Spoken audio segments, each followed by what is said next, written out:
be. So please do support it. And indeed, it's a social reason that we're here today.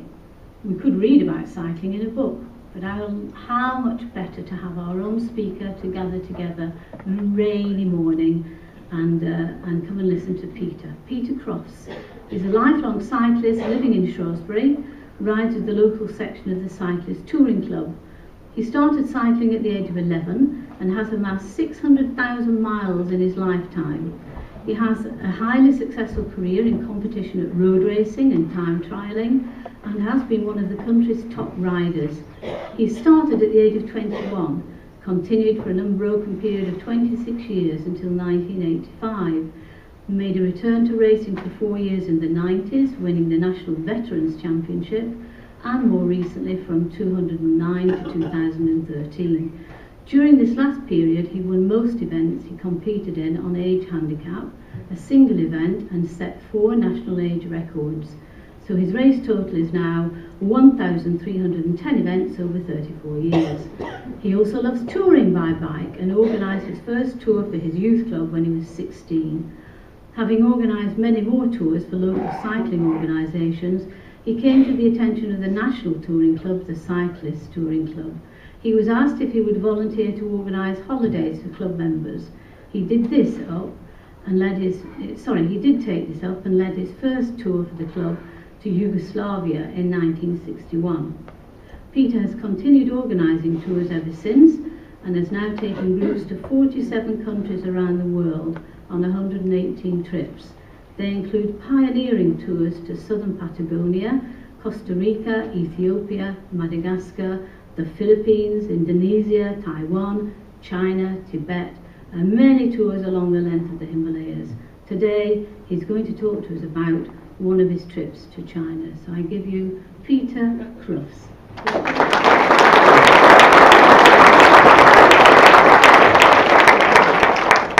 Thank you very much. The first thing I want to say to you, I'm not a photographer. I suspect some of you here are very expert at taking photographs and playing with them. I'm simply a point and shoot photographer who likes to record as I go around on the bike. Things that interest me so that I can look back afterwards. So today we're going to go to China. Now many of you have been to China, I'm sure, but you've probably been to Beijing, the wall, Xi'an to see the warriors, maybe Hong Kong, and maybe 1 or 2 other places as well. I mean, Hong Kong is a fantastic place to see, but I'm going to take you to a different part, right up to the western part of China in the mountains, where it is a bit different. China is a fantastic place. You have 1,200 million people. There are 300 million who have quite a good living. There are another 900 million who are still peasants on the land. A country of contrasts. A country where you have 70,000 miles of motorway now, 10,000 miles of high-speed train, and yet in parts of the country it's still as it was 100 years ago. So I'm going to take you on this cycling journey. So I'll start off by showing you the map first of all. There you are, there's China and its big provinces, and of course Tibet is now part of China, and that's our route. We're going to go to Chengdu, which is in Sichuan province, and the red part is the actual route. The blue bits are where we're actually getting transport. And the reason for that is, around Chengdu, not long before we went, to the north of Chengdu, they had a big earthquake, which badly damaged the infrastructure, and whereas we wanted to go straight out of Chengdu and start riding our bikes, we couldn't. We had to go by coach down to Yan, and then another coach journey to the top of the first pass, and then we dropped off that pass. We started cycling at the top of that pass. So there we are, there's the route again. I think I've got a pointer on this, I'm sure I have. Does it work? Oh, yes, there it is. This red line, this green line here is the border with Tibet, and over here you've got Myanmar. So we're very close to the borders. This area, Sichuan, is what they call, the Chinese call their troublesome states. So you actually have to get permission to go into the state as a foreigner. You'll see more about that in the slideshow. Okay, we're going to go straight to our first hotel in Chengdu, and there you are, a sign welcoming us, and it appeared at almost every place we stopped, which was rather nice.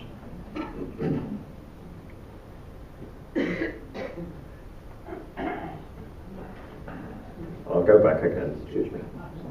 Okay, this is our first meal, and you notice the circular table, which some of you may have come across, and you just spin the thing round and grab food as it passes round, if it stops, of course. The Chinese food is completely different from what you get at the takeaways in the UK, I do assure you. It's absolutely wonderful. Usually very, very fresh, straight into the wok and straight on your plate. Just have a few shots outside. Ways of getting around with parcels, a trike, and bikes. Hundreds and hundreds and hundreds of bikes. And they're just waiting to cross the road here. A few scooters thrown in as well.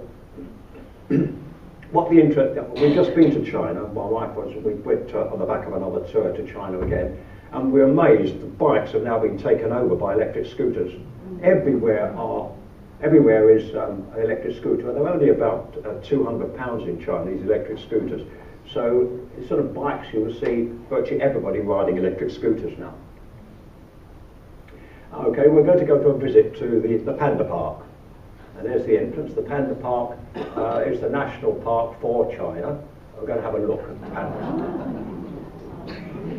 They have quite a number here, and it's a nursery as well. So if we move on, there's a panda wandering into its den, and then they also look have pandas which stay. This is the panda nursery. All the people here have got masks on, etc., so they are, hands are protected, and eventually they are taken back into the wild. Now this is a very rare animal in the world. In fact, it's a red panda. It doesn't look like a panda, but it is. It's called a red panda, and that was in the park as well. The Chinese most of the Chinese live like this, in huge, huge tower blocks. Some of them as much as 50 stories high. And when we were in China, we discussed what it would be like to living near the top, waiting for a lift to come up to go out shopping. It's quite difficult, I would think. But there are so many Chinese that this is how they live.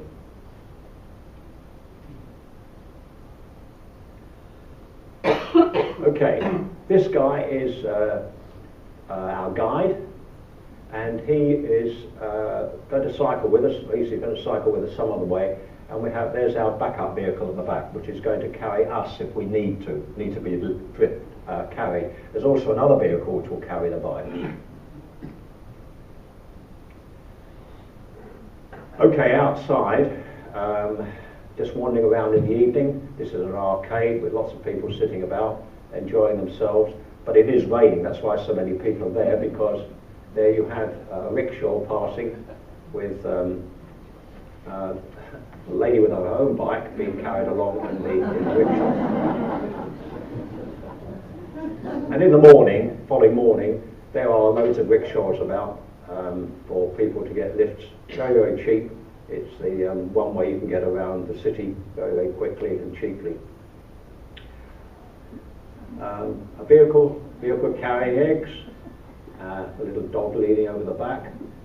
Okay, then we move on from Yarn, down to Yarn, and on to the top of our first pass. We've been carried there. So there we are at the top of the pass. We're at 13,000 feet now. And we're going to actually start off with this huge descent, which is great stuff. It's wonderful to be able to go down to start with. On the way down, we came across this van selling what we thought was bread, but in fact it's donuts. a special shape of donut, so we stopped off there to grab some donuts. And then when we got near the bottom, we came across the police post. So this is where we had to show our documentation. As I say, we're going into Sichuan. Well, we are in Sichuan, but they have these police posts to check you. This was taken quietly without them noticing, but in fact they were okay. We can take photographs of them. So here we are, a couple of us signing the documentation with the police. The hotel in Weilong. A lady inside there, I'm not quite certain what she was doing. I think she was trying to light a candle. But... And then the electrics. Believe me, you've seen nothing.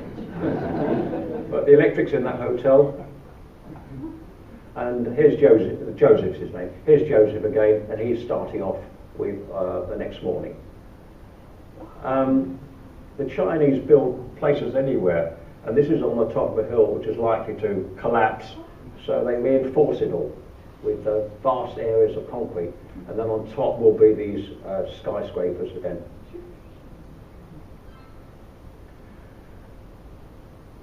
A lady gathering some sort of crop. Moving on, here we've got the valley we're travelling along, which is, as you can see, we're in the mountains now, and the mountains are 18,000 foot high. Always on the way during the morning we have what's called an 11s stop in the cycling world. It's called 11s, where you have a break, and we're just being supplied with goodies, a cup of hot drink, and biscuits and some things like that. Now this is the other vehicle we've got, which carries our bikes. We had to use it occasionally, and also all our luggage. And the other vehicle is a minibus which will carry the party. Roadside toilet, I won't show you inside, I think you'd be disgusted. And here we have some ladies gathering corn. And what they do with the corn is stack it on the roofs of the houses to allow it to dry. Okay, moving on, this is a bit of a barren valley, as you can see. But the mountain is very, very high. A guy contemplating, a group all just sitting around watching.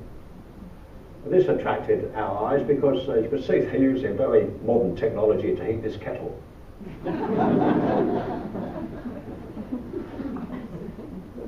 Now, I told you we were in, I hadn't told you, but we're in Sichuan, particularly to the west, is a very Tibetan area. And so we've come across Tibetan culture here. And this is a big chorten, which was by the side of the road. A chorten is a burial place for famous people. Stopped at a cafe. I thought you might be interested in this one. Not because it's a cafe, but the way they just hang the meat outside. Now, not in a fridge or anything, it's just hanging there. Leaving the town, the Chinese are extremely friendly, and they're very interested in seeing a cycling group, but they don't see cyclists here at all, not our Calicut cyclists. And there's always a call out of ni hao, which of course is the greeting in Chinese, hello, hello, ni hao. And there's some of the group on the way, led by Joseph. And sometimes we come across things like this. And in the same stream, this lady is cleaning and washing her clothes. Now, no washing machines here, I'm afraid. You go out and bash in the village stream. Carrying large quantities of potatoes on a tractor. Now here we get the roads deteriorating. The roads vary dramatically from really smooth tarmac to something like this. And of course it's a bit bumpy. Another ni hao from people carrying bamboo along the road. And these, you can see the costume now, Tibetan ladies. We're actually eating lunch just behind, and they're just leaning over the chair here, because they're very, very interested in us and watched us the whole time we were eating. Carrying on up the valley, one of our party. Construction site. A whole family was building this house, but I thought you might be interested in the carpentry side. See how they're doing it? One on top, one underneath, up up and down with the saw. And finally, a welcome drink at our place of arrival, which is Rilong, and the lady there is just serving us some green tea. Now this is the place, very, very Tibetan now, as you can see. This is the place we're staying. It's quite nice inside. The courtyard is behind the trees there, and in fact you can go on the roof like I did. I was taking photographs, pointing down. You go up on the roof there for the view, and if you have a look at the view, that's what you've got. Quite stunning. Okay, another Chinese meal. Straight into the wok, straight out on your plates. Fresh food, real fresh food. Descending into the valley, and now we've reached the town of Danma. It's not a particularly big town, but it was quite interesting, particularly if you could, in the evening, have loads of beer like these. That wasn't all one person. That was several persons' beer on the table.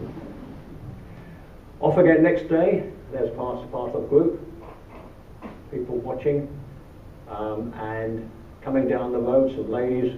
Well, we just stopped off, some ladies carrying hay. This lady is a road sweeper, as designated by her orange clothes. There are loads of people doing menial tasks all over the country, and this lady is just sweeping the roads. Travelling along this valley, it was extremely hot. It was nearly 30 degrees centigrade, and poor Joy got a bit overheated, so decided to cool down. Joy cooled down in the in that tub. An accident on the way. And here we got Joseph again. He didn't cycle much more than this. Another rider going along the valley. Okay, this is another picture of women at work. I mean, how many of you ladies would do that? They're picking up these the rocks which are on the ground there and carting them off somewhere. They're doing the heavy work. Well, a lot of the heavy work. There is a guy above them who's chipping away at the rocks above and sending them down.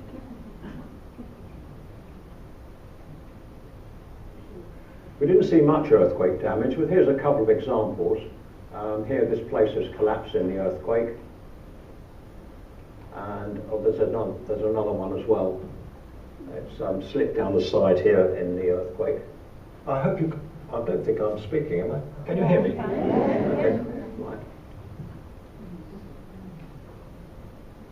This was a particularly long climb, and here we've got a festival, a Tibetan festival, and people there are being lectured to by a chap in the dais at the back, and they're all Tibetan. And there in this town was, or the edge of the town was a big chorten with obviously the remains of some famous people inside. And there the road outside the town deteriorates again. We've been on reasonable good roads, and back it goes again to rough gravel. I think there are close on 60 yaks there, and they're all being looked after by that lady on the bank. She's just moving them up the valley, but she's the only one in charge of them. A roadside house. I noticed there's a little bridge across to get to it, and prayer flag, so it's a Tibetan house. Now we're actually on the main road, one of the main roads into Tibet now, and we did get a few trucks, not many, but a few. But of course on these dusty roads they threw up vast clouds of dust, which wasn't very pleasant. And there we are, you can see that's the climb we're going up, with a few vehicles on it, and we're passing through clouds of dust as each one passes. Well, I've reached the top of the pass, so there a picture of some flowers actually growing at the top. I think we're at about 14,000 feet here. 14,000 feet, I should probably appreciate it's quite high. Still climb. I think we're still climbing, or we were descending. No, we're still climbing again. You do get hazards like this on the road. If you're a bike rider, you've got to be really careful because A, they could fall off. It looks as though they're one-sided anyway. But if you get too close and the tractor driver swerves or bumps or something, you could get clobbered by one of these logs. Okay, approaching a real Tibetan town now, and on the hillside there are vast, vast numbers of flags. We didn't find out what that was, but it's some ceremonial place at the top there, and a group of Tibetans gathered in the foreground. There's also behind was a monastery. Now, I wanted to get up close to this. I wanted to get some pictures close up of those horses, and I actually clambered over the fence, and all these women jumped up and screamed at me. It was a totally illegal thing to do. And this is entering the town. You'll see on the right there loads and loads of prayer wheels. All those little closets on the right-hand side are prayer wheels. And what the Tibetans do, as you probably know, they go along and spin them and say a prayer. And this is the town square. Look how different it is from the earlier ones we've seen in Chengdu. Very, very, very, very Tibetan. And there in the background is the town monastery. I put that in, nice modern motorbike, but you'll see on the front there a picture of the Dalai Lama. And inside the monastery, there's the Buddha, the main Buddha of the monastery, and some drapings, and also outside, just coming out. Now this is hilarious. Some of the English used in this signs, I'll show you one or two more, is actually hilarious. Oh, sorry, what's happened there? Okay. Well, a whole little complex of houses here. They're all threshing. Notice on the background what look like brown blobs on the walls. They're in fact yak dung, which they use for fuel. They stick it on the wall, dry it, and then they can burn it.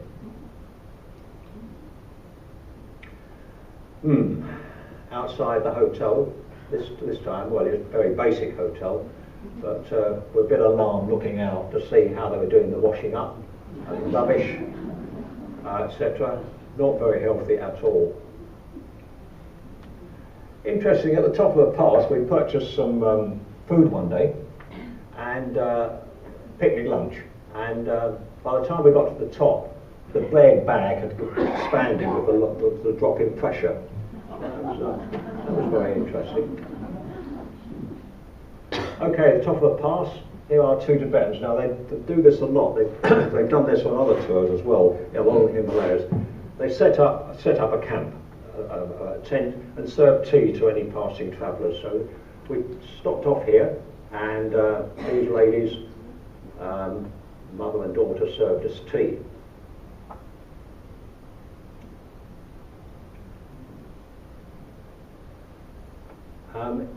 We moved on a bit to the next hotel. Now, Shirley, the one on the right, the English girl on the right, she's actually a farmer. She's out at Kinnersley, although they've just ceased farming and sold their shorthorn cattle. They had pedigree herd, but she was on the trip, and she was showing them photographs of her herd. And these people are absolutely amazed that a woman could be looking after 120 milking cows. They're really stunned by it.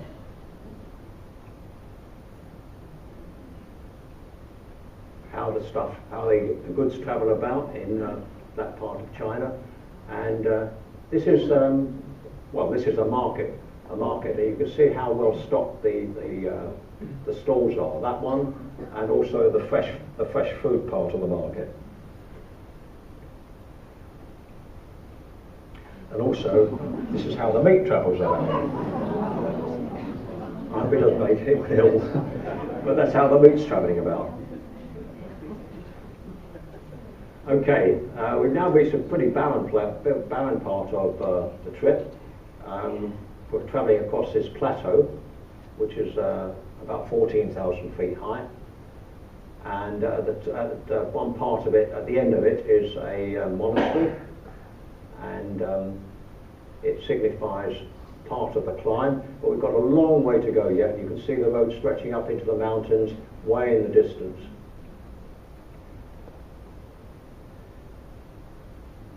Road mending in the remote parts of China, throw some tar on the road and a little bit of gravel.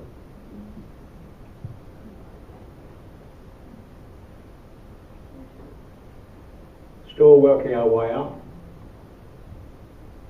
but very barren at that particular point. And finally the top of the mountain, 15,000 feet. And that's David, who lives in Kidderminster. He's just reached the top. Okay, we were camping soon after this at nearly 15,000 feet, and we dropped to 14.5 actually. And well, we had one night camping with nothing available. So we had one night camping, all provided by the company. And we got there and immediately put on lots of clothes, but it was very, very cold. This is one of the party. And this says Joy again, with her gloves on, it was that cold. And David and Joseph. Sun disappearing behind the mountains, and the temperature dropped to about 5 degrees centigrade at this point, so it was getting cold.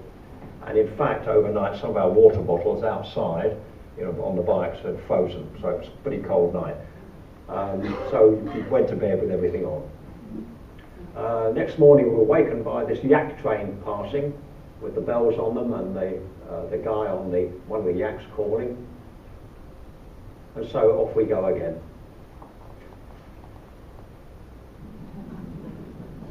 A lot of these tractors are around in the remoter parts of China. They are two-stroke engines, just driving a small tractor, and are, well, very economical for them.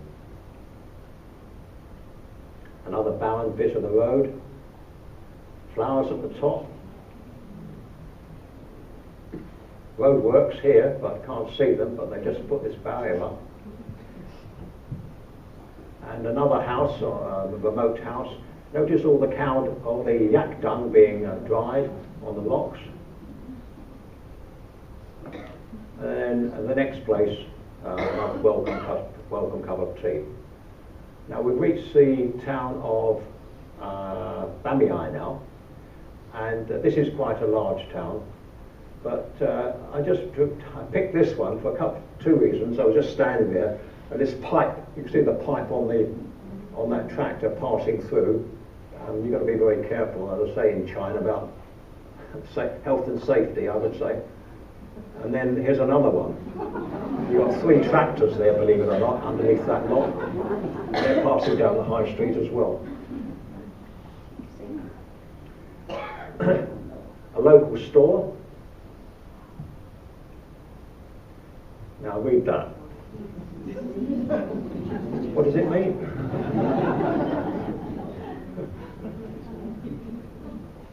Anyway, off we go again.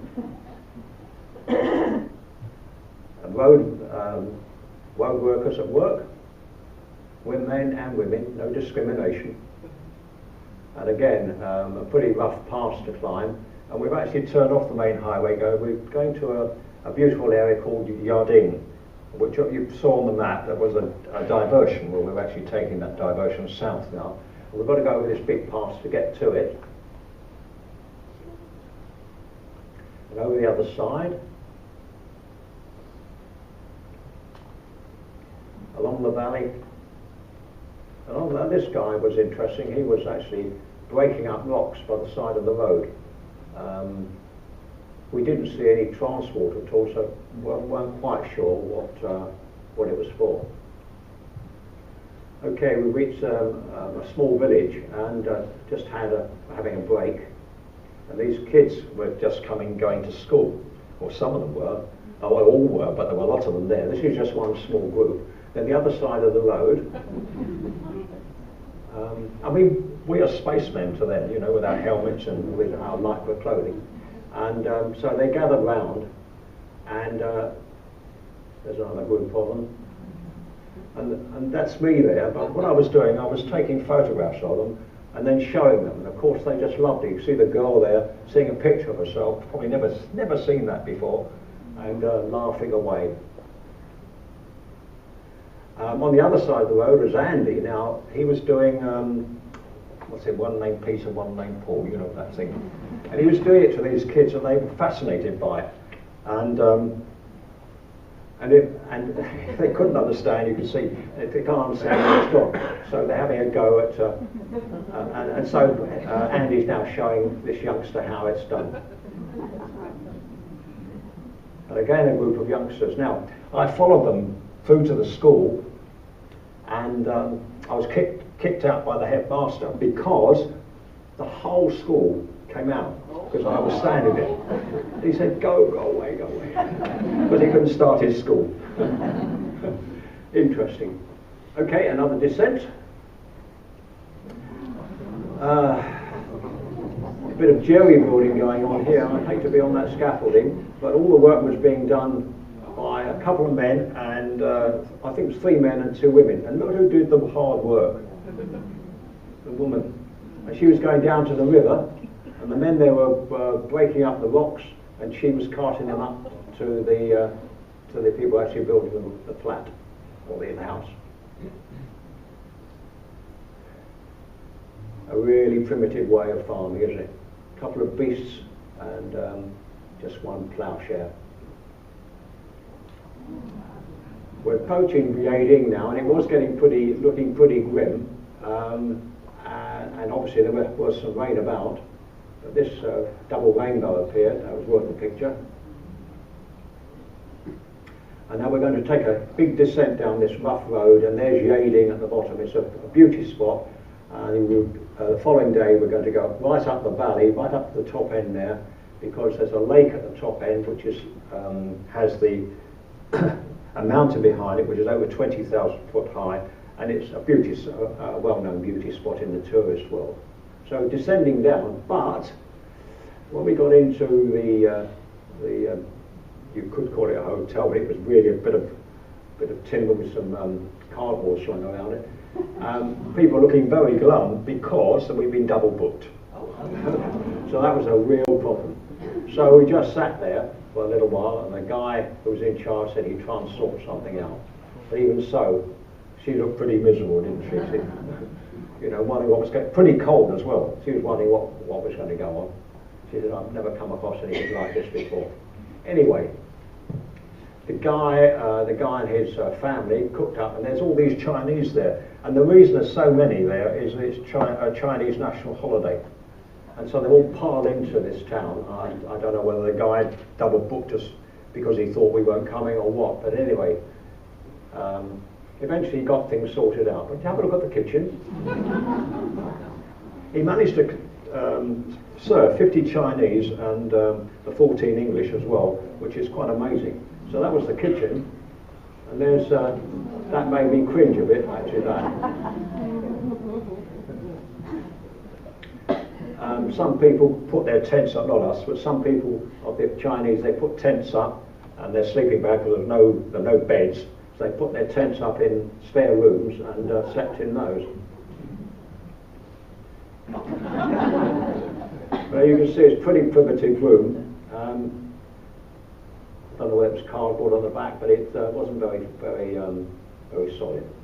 Okay, what about washing next morning? Well, no running water, so you'd go outside and grab some water from that urn, and if you didn't want to do that, you're brave like me, you went into the river.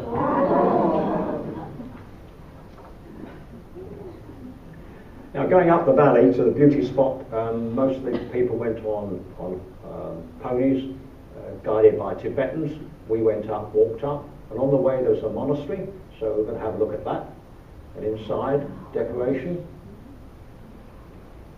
and the monks inside, and Buddha behind, and they were quite happy with us taking photographs because they were after money. So providing you put a bit of money in their plates, they were quite happy for us to go in and take pictures. This is lopsided because it was taken with, I didn't take this one, but it was taken with my camera. Because we didn't know how these police were still going up, we didn't know how these police would react to having been photographed. But in fact, they were fine, actually fine. And they lined up for us and you know, had a picture taken. They're very, very friendly, in fact, although they look a bit fierce there. And so we continued on up to this beauty spot, and unfortunately, because it was so cloudy, you know, you can see the cloud is down on the mountains, and we really couldn't see the beauty of it apart from the lake. It was so dull. Going back, we thought this was a cafe, but in fact it's not. It is the police post. The police were fine. They went in, made us cups of tea, and there we are sitting down having cups of tea with provided by the police. They're really friendly. Okay, well there's the mountain I was talking about. This is next day. We got back up to the top, and that's the mountain I'm talking about, and it formed the backdrop for that lake. It's 21,000 feet high. Okay, we're going to go head back to the main road now. There's another picture of it, a little farther along the road. And then we've got a wonderful descent down these hairpins. Remember, we climbed this as well. And here we are, a group sweeping around the hairpins as they go down. It's relatively steep, as you can see. I think you're going down quite 2,000 or 3,000 feet. And so back to the main road and to our next hotel. There's a close-up of some of the food we were eating. Now, interestingly, at this point, we're going into Yunnan province, and in fact, the guides can't work outside their own province. So Joseph, the company guide, is continuing with us, but the other people are disappearing. They're the people on the left-hand side up there. They're going to disappear, and a new lot are going to joining us from here. Climbing.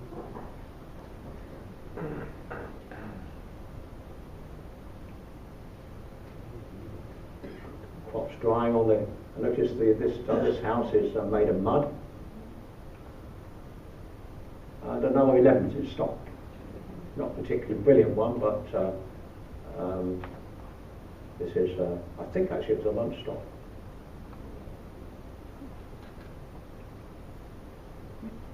Spotted on the right, a house with this ladder against part of the building. So why not go up and have a look? And there on the top there were a couple of ladies, and they were shelling walnuts. And Andy there is showing them photographs of his family, and they were extremely interested. Truck passing with loads of workers on, giving us a greeting, ni hao. And finally to hotel, and this is a very nice hotel this time. We're in a much bigger town, and bikes, no problem, bring them in. You try that in anywhere in the UK. Put them in the lobby. Now this is our new guide, and he charged off. I think he was trying to show these UK cyclists what. Well, he didn't last very long. We had a long way to go uphill, and there he is walking.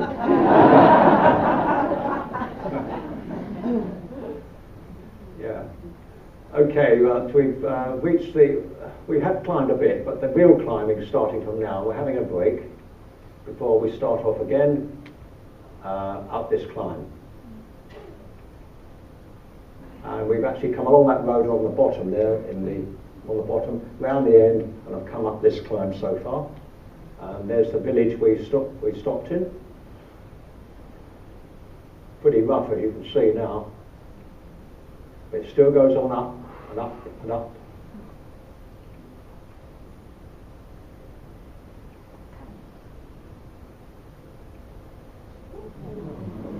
Now, we did get some few problems, and this is one of them. Our vehicle, luggage truck, which was in front, just got bogged down in the mud, and the minibus seemed to get through all right, but this was stuck, so it was a case of all hands to get it moving again.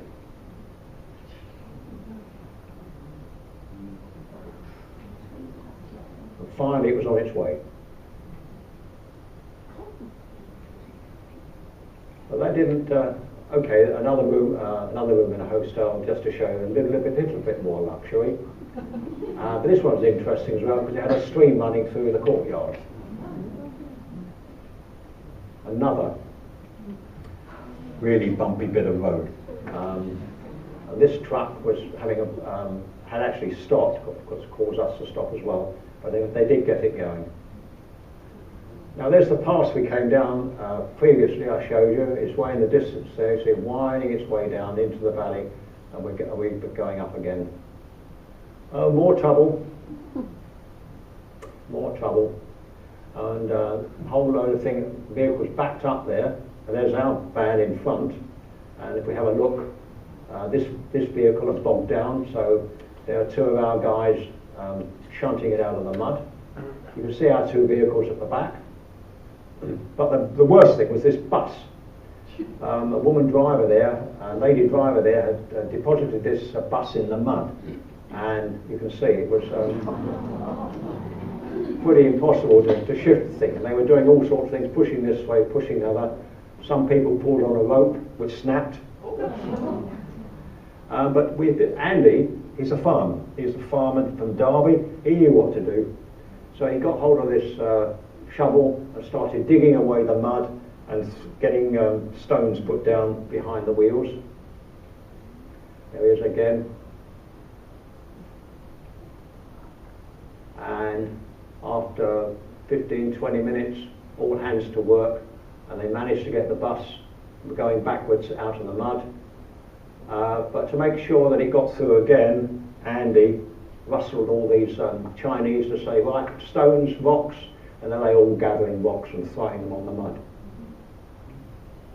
And finally a big heave, and the bus was on its way.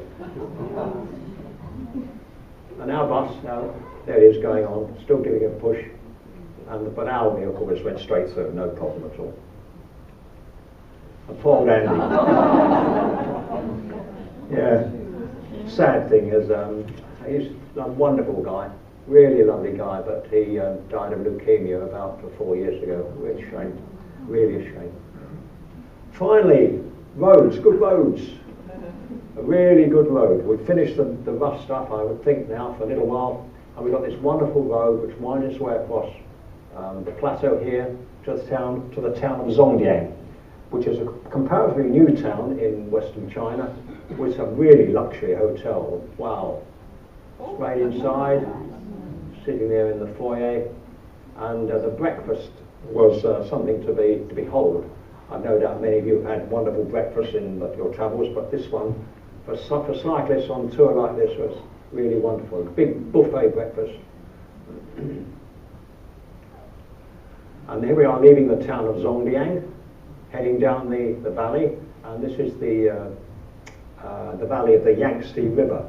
Pretty wide at this point, but more about that in a minute. Notice that guy out there doing some repairs. I don't know, not health and safety executive would go mad in this country if they saw that, wouldn't they? Stop on the roadside. A lady selling dresses on the side of the road. And some youngsters. I think they were signalling they probably wanted a little bit of money, but they're dressed in Tibetan clothes, you can see. Right, two foreigners. Wow, the first two we've seen. We've been travelling now over 2 weeks, and they're two people from Austria. They're the first Westerners we've seen in our travel, and they're on a tour in this part as well. But I don't think we're doing anything like what we're doing. I've done. Continuing on down the valley. Sometimes the road like this has to be watched. Completely broken up. Still ploughing with, the old share, one single pointed share, and to a place called Kyoto. Now Kyoto is a place called what is known as the first bend of the Yangtze. Now the Yangtze, I should have shown it on the first map. It does this. It comes all the way down from Tibet like this, and it suddenly bends round and goes up and does that. Two bends on it, otherwise it's dead straight right down to the Andaman Sea. And we're at the first bend of the Yangtze here, and it's just turned, and we're going to go up this rather strange phenomenon caused by some geological fault, which has turned its retained direction to go up through this gorge. Sorry, wrong way. Right, this was, read another notice.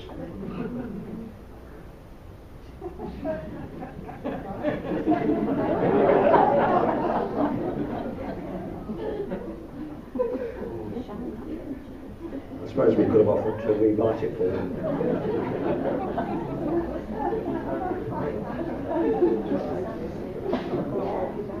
Okay, we've come down from Zhongliang. It's known as Shangri-La in the area, and we're turning right up this gorge. It's called the Tiger Leaping Gorge. I wonder how many of you have been there.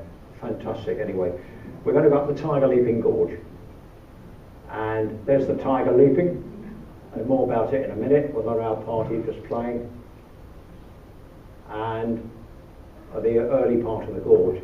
Now this is, I'm told, this is twice as deep as the Grand Canyon. The mountains here are 10,000 foot high on either side, so above the gorge, so it's pretty high.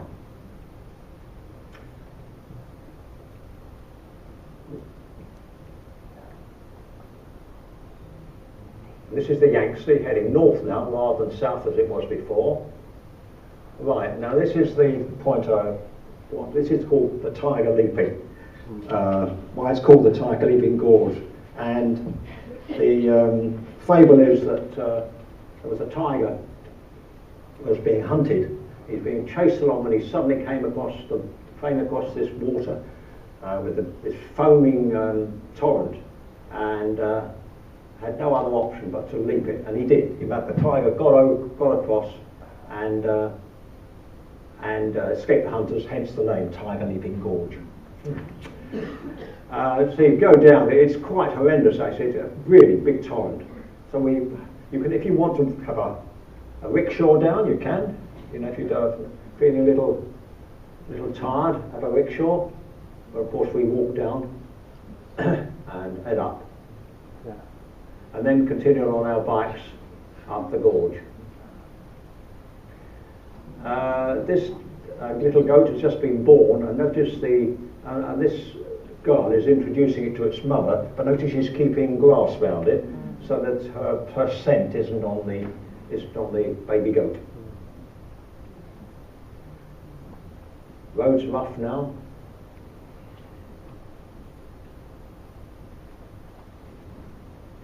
This is about looking back down the gorge where we've come.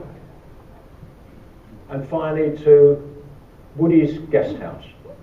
Now when I first went there in 2004, this was just a backpackers hostel. But since then Woody, whoever he is, has rebuilt it, and it's a wonderful place to stay. We actually stopped here just for dinner. I booked dinner here. So we are tucking into an absolutely marvellous meal, Chinese meal. You notice we're all getting very adept at using chopsticks now. Onwards, very rough. But finally we get to the end of the gorge. It's quite a way, I think it's about 40 miles up the gorge, and we're now coming out of it. And we're actually going to go across the River Yangtze now. Well, a bit more rough first. And then we're going to take a track off to the right, diving down into the gorge, and we're going to get across this gorge. We're going to go across, I'll show you in a minute, we're going to get across in this boat. And so we called it across, there's a horse on it. These are the power, the engines driving it. I think they're tractor engines. They've got two, so if one breaks down, they've got another one. The water's swirling, I mean, they've got to have something in reserve if it breaks down. And here we are on the boat. Now the other side, we're pretty high, and of course with luggage, which we were carrying across at that time, it was really a hard climb, very, very tiring indeed. And you can see that one guy here is just about managing to keep moving. But you can see the road in the distance. That's the road we were on, we come down this track, come across, and then we're coming up the track the other side, and we're going to stop soon in a nice little guest house in the village of Dachu.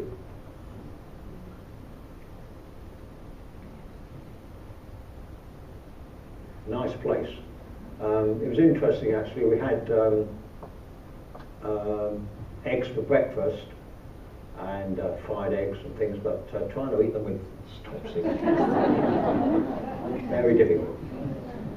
And then on again, a little bit murky in the morning, but on again, winding our way away from the gorge. Now, that is amazing.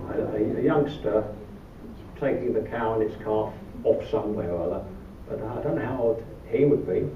4, 5? Amazing. In the little hamlet we passed through, ladies selling her goods, not many for sale. And then on to the climb out of the gorge. Now this was going to be quite a long climb, but it did look awful because it's all cobbled, as you can see.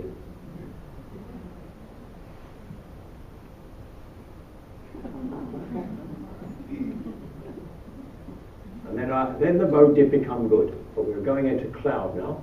Didn't rain, fortunately. Down the other side, a long way still to go, but we eventually arrived at Lijiang. I don't know how many you've been to Lijiang, but it's called the water town. Now it's one of the oldest towns in China, and you're not allowed to take any vehicles inside the town. So there's our luggage being carted in on these bikes, these carrier bikes, and us in the background walking in. And there's our hotel with the welcome sign again. Nice place to stay. And the first thing we have to do, we've done our cycling, is to get our bikes ready for the flights out. So we're dismantling our bikes here, and when they've been dismantled, they're all piled up on one of these rickshaws again, and off they go to the airport. Now we have a full day here, so we've got other things to do. A few shots around Lijiang. It's become very much a tourist town. A lot of people get here, but it's it's in an attractive area. Washing the streets. Those are the roofs taken from a cafe above the town of it. The roofs of the houses. Playing a game similar to drafts in the streets.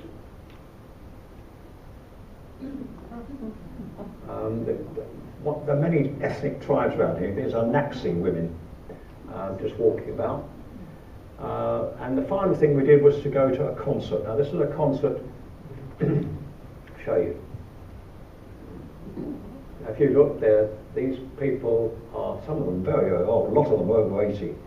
But this is an orchestra that plays every day.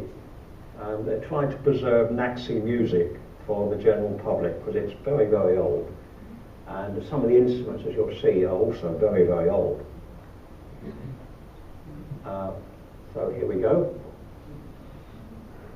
1, 2.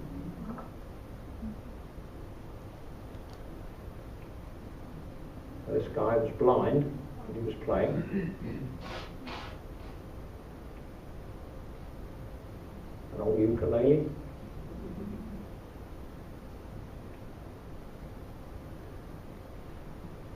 And finally the lady at the front, who was quite young, playing this very big stringed instrument at the front.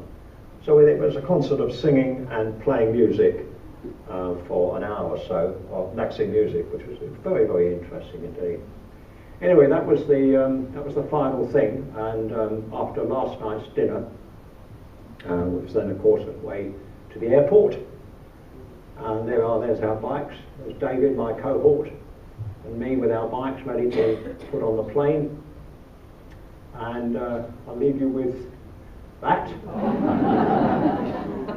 Now this is cleverly done by Dave. You know who this statue is for, don't you? He's put my face in it, which I thought was really good.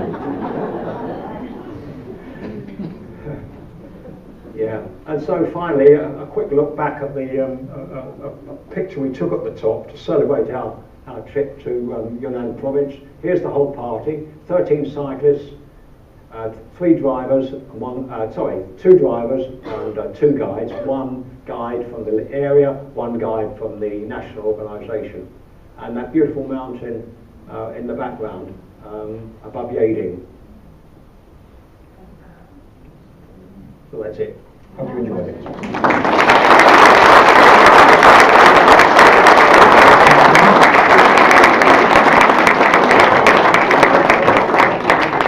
Brilliant. Time for 1 or 2 questions if you'd like to answer 1 or 2. Oh yes, immediately, Graham.